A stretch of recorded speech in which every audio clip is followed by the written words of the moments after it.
Good morning again. I am Officer Calzada, Fort Worth Police Department, Public Relations Office. We're going to talk to you about a critical police incident that happened on January 15th. This call went out about 11:48 a.m.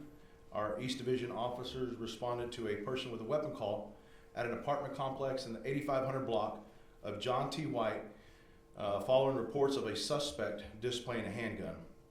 The first 911 caller stated that someone was trying to kill him, was in fear of his life, and repeatedly asked for police to come right now. An additional 911 caller stated that an armed man, later identified as 42-year-old Duron Morris, had been seen standing outside the leasing office and allegedly pointing his weapon at a gun at a resident at the location. When the officer arrived, she located Morris in the front parking lot by the office. He was pulling out a handgun and then placed it immediately back in his waistband. In response, the officer drew her service weapon and started immediately giving commands to which he did not comply. Morris did continue to walk toward the officer with the gun in his waistband and in the direction of innocent bystanders in an occupied vehicle.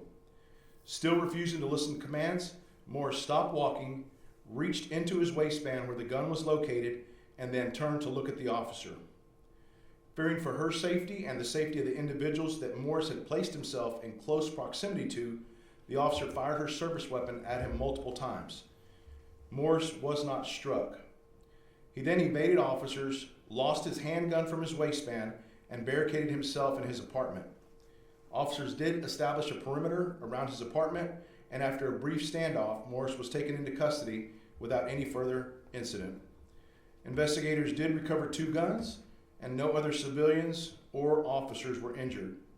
On this case as well, Major Unit is the lead on it in conjunction with our Internal Affairs Unit, and per department policy, this officer was placed on significant event leave following the shooting, but has since returned back to work.